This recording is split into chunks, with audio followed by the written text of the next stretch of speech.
नमस्कार दोस्तों, स्वागत है एजुकेशनल ऑनलाइन जीके स्टडी के यूट्यूब चैनल पर। जी बिल्कुल। तो ध्यान से सवाल सुनिए, आंसर सोचिए और जो भी छात्र हमें सुन रहे हैं वो अपनी तैयारी को मजबूत बनाएं। और आज का हमारा ये डीप ड्राइव 12 मई 2026 के दैनिक करंट अफेयर्स पर है। हाँ, ये एक स्मार्ट रिवीजन सीरीज है। बिल्कुल। और देखिए, सूचनाओं के इस युग में सटीक जानकारी को प्रश्नोत्तर के रूप में याद रखना ही सबसे प्रभावी तरीका है। एकदम सही कहा। तो चलिए बिना किसी देरी के इस विश्लेषण की शुरुआत करते हैं। आसमान और तकनीक से जुड़े सवाल से शुरू करते हैं। जी बताइए। प्रश्न संख्या 1, साइकी मिशन किस अंतरिक्ष संगठन से संबंधित है? विकल्प ए इसरो, विकल्प बी नासा, विकल्प सी ईसा या विकल्प डी जाक्सा। तो जो भी कैंडिडेट सुन रहे हैं वो अपना आंसर सोच लें। हाँ बिल्कुल, कुछ सेकंड्स लीजिए। तो सही उत्तर है विकल्प बी नासा। अच्छा, नासा। हाँ, और पीडीएफ में जो जानकारी और छवि दी गई है उसके आधार पर ये एक सैटेलाइट है। और ये सीधे तौर पर एक क्षुद्र ग्रह, मतलब एक एस्ट्रॉइड से जुड़ा मिशन है। तो क्षुद्र ग्रह और सैटेलाइट, बस इतना ही याद रखना है छात्रों को। बिल्कुल। इमेज में भी यही फोकस किया गया है। नासा का मिशन है और एस्ट्रॉइड के लिए है। बस। राइट, काफी आसान है याद रखना। तो अब अंतरिक्ष से लौटकर जमीन पर आते हैं और भारत की बात करते हैं। जी। प्रश्न संख्या 2, राष्ट्रीय प्रौद्योगिकी दिवस हर साल किस दिन मनाया जाता है? विकल्प ए 9 मई, विकल्प बी 10 मई, विकल्प सी 11 मई या विकल्प डी 12 मई। तो सुनने वाले अपना जवाब सोच लें। सोचने का समय है आपके पास। तो सही उत्तर है विकल्प सी 11 मई। 11 मई। तो इसका क्या ऐतिहासिक महत्व है? देखिए, 1998 में पोखरण 2 परमाणु परीक्षण की सफलता के कारण इसका ऐतिहासिक महत्व है। अच्छा, 1998 का पोखरण परीक्षण लंबा है, पर इसमें फोकस बहुत स्पष्ट है। मुख्य फोकस स्वदेशी तकनीक और आर्टिफिशियल इंटेलिजेंस मतलब एआई पर है। राइट, स्वदेशी तकनीक और एआई, ये बहुत अच्छा पॉइंट है याद रखने के लिए। बिल्कुल। तो चलिए अब तकनीक से आगे बढ़कर हम पर्यावरण और आवास की ओर चलते हैं। प्रश्न संख्या 3, संयुक्त राष्ट्र मानव आवास कार्यक्रम, जिसे यूएन हैबिटेट भी कहते हैं, उसका मुख्य उद्देश्य क्या है? विकल्प ए परमाणु निरस्त्रीकरण, विकल्प बी सतत शहरी विकास, विकल्प सी वन्यजीव संरक्षण या विकल्प डी इनमें से कोई नहीं। तो अपना आंसर सोच लीजिए। हाँ, कुछ सेकंड्स है। सही उत्तर है विकल्प बी, सतत शहरी विकास। सतत शहरी विकास। तो इसके बारे में और क्या-क्या तथ्य हैं पीडीएफ में? इसकी स्थापना 1977 में हुई थी। 1977। हाँ, और इसका मुख्यालय नैरोबी में है। अच्छा, नैरोबी। और सबसे जरूरी बात, हाल ही में इन्होंने कैटलॉग ऑफ सॉल्यूशंस 2026 से 2029 लॉन्च किया है। Catalogue of solutions. हाँ। तो ये एक तरह का रिपोर्ट है शायद। हाँ बिल्कुल, सतत शहरी विकास के लिए ये कैटलॉग लाया गया है। राइट। चलिए अब शहरी विकास से प्राकृतिक आवास की ओर मुड़ते हैं। जी। प्रश्न संख्या 4, डीए एरिंग मेमोरियल वन्यजीव अभयारण्य किस भारतीय राज्य में स्थित है? विकल्प ए अरुणाचल प्रदेश, विकल्प बी असम, विकल्प सी मेघालय या विकल्प डी नागालैंड। तो जो भी सुन रहे हैं वो आंसर गेस कर लें। कुछ सेकंड का समय है। तो सही उत्तर है विकल्प ए अरुणाचल प्रदेश। अरुणाचल प्रदेश। जी। ये अभयारण्य वहाँ किस जगह पे है? ये पूर्वी सियांग जिले में है। अच्छा, और ये अचानक से इतना चर्चा में क्यों है? देखिए, ये चर्चा में इसलिए है क्योंकि लगभग 2 दशक यानी 20 साल बाद यहाँ बाघ देखा गया है। अरे वाह, 20 साल बाद। हाँ, और एक और तथ्य है, इसका अन्य नाम लाली वन्यजीव अभयारण्य है।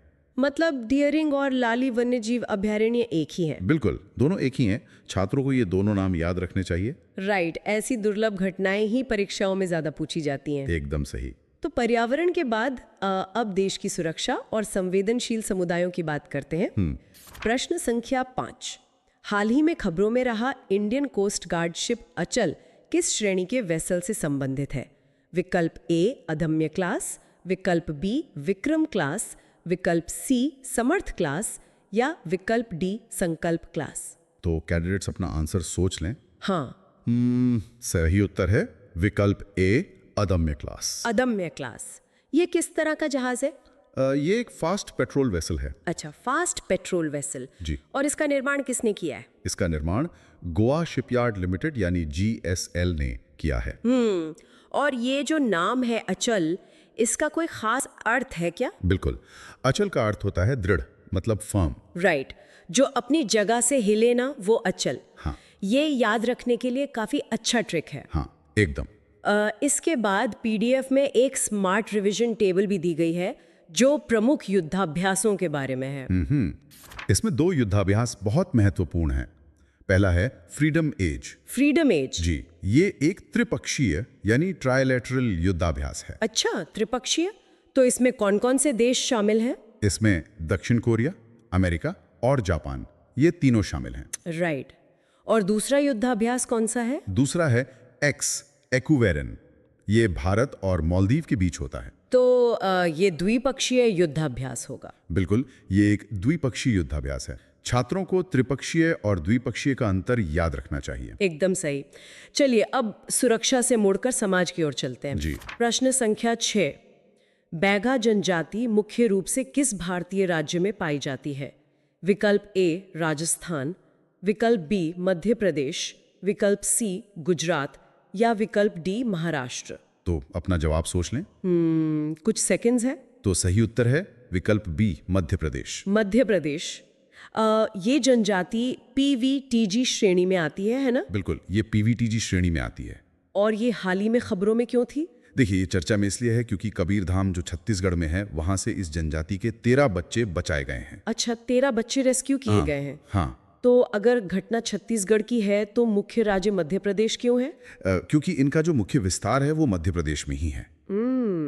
समझ गई। लेकिन हाँ, PDF के अनुसार उत्तर प्रदेश, छत्तीसगढ़ और झारखंड में भी ये निवास करते हैं। राइट। तो मुख्य राज्य मध्य प्रदेश है, लेकिन ये आसपास के राज्यों में भी फैले हुए हैं। एकदम सही। तो चलिए अब सुशासन और कुछ महत्वपूर्ण पहलुओं पर नजर डालते हैं। प्रश्न संख्या 7। प्रधानमंत्री आवास योजना शहरी 2.0 के तहत कौन सा राज्य शीर्ष प्रदर्शन करने वाला राज्य बन गया है? विकल्प A उत्तर प्रदेश, विकल्प B ओडिशा, विकल्प C महाराष्ट्र या विकल्प D गुजरात। तो सुनने वाले अपना आंसर सोच लें। हाँ बिल्कुल। सही उत्तर है विकल्प B ओडिशा। ओडिशा। तो ओडिशा के शीर्ष पर होने के पीछे के आंकड़े क्या हैं? देखिए, ये जो प्रदर्शन अवधि है वो मार्च 2025 से मार्च 2026 तक की है। और इसमें ओडिशा नंबर 1 पर है। वहां 24,625 घर स्वीकृत हुए हैं। 24,625। जी।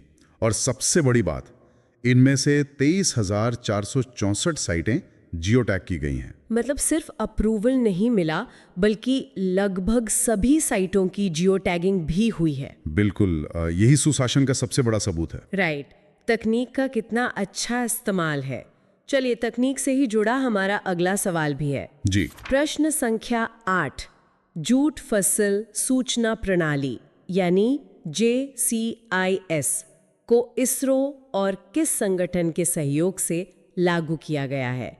विकल्प A tea board of India, विकल्प B rubber board of India, विकल्प C jute corporation of India या विकल्प D राष्ट्रीय डेयरी विकास बोर्ड। तो कैंडिडेट्स अपना आंसर सोच लें। कुछ सेकंड्स लीजिए। तो सही उत्तर है विकल्प C jute corporation of India. Jute corporation of India. तो ये सिस्टम कैसे काम करता है? देखिए, ये नेशनल जूट बोर्ड, इसरो और जूट कॉर्पोरेशन ऑफ इंडिया का एक संयुक्त प्रयास है। और इसके तहत 2 उपकरण विकसित किए गए हैं। अच्छा, वो 2 उपकरण कौन से? पहला है भुवन जंप। ये फील्ड मॉनिटरिंग के लिए एक मोबाइल ऐप है। भुवन जंप एक मोबाइल ऐप, ठीक है। और दूसरा है पटसन।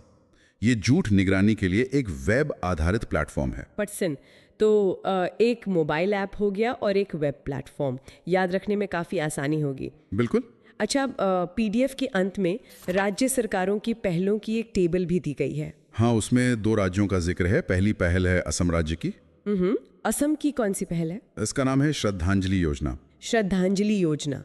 इसका क्या उद्देश्य है? जो लोग राज्य के बाहर जान गंवा देते हैं, उनके परिवहन के लिए ये सुविधा है। मतलब पार्थिव शरीर को वापस लाने के लिए। बिल्कुल। काफी संवेदनशील पहल है। और दूसरी पहल कौन सी है? दूसरी पहल कर्नाटक की है, जिसका नाम है कर्तव्य कैंप्स। कर्तव्य कैंप्स, ये किस बारे में है? ये स्कूली छात्रों के लिए उन्नत उपस्थिति प्रबंधन प्रणाली है। अच्छा, मतलब एडवांस्ड अटेंडेंस मैनेजमेंट सिस्टम। एकदम सही। तो देखा जाए तो आज के इस डीप डाइव में हमने काफ़ी कुछ कवर किया, अंतरिक्ष मिशन से लेकर बाघों के दिखने तक और जनजातियों के बचाव से लेकर जूट की फसल की सैटेलाइट निगरानी तक सब कुछ आपस में जुड़ा हुआ है। बिल्कुल। और इस पूरी चर्चा से एक बहुत ही गहरा विचार उभरता है। ओ क्या? देखिए, तकनीक का विकास केवल प्रयोगशालाओं तक सीमित नहीं है। राइट। आप सोचिए कि कैसे एक जियो टैगिंग से किसी आम नागरिक के घर का सपना पूरा हो रहा है और कैसे भुवन जम जैसे ऐप से किसानों के खेतों तक तकनीक पहुंच रही है। ये वाकई सोचने वाली बात है। बिल्कुल, विज्ञान और जमीनी हकीकत का ये तालमेल ही सबसे जरूरी है। जी। तो उम्मीद है ये MCQ सीरीज सुनने वालों के लिए हेल्पफुल रही होगी। हाँ, बिल्कुल। तो ऐसे ही और एजुकेशनल वीडियो के लिए जुड़े रहिए। धन्यवाद।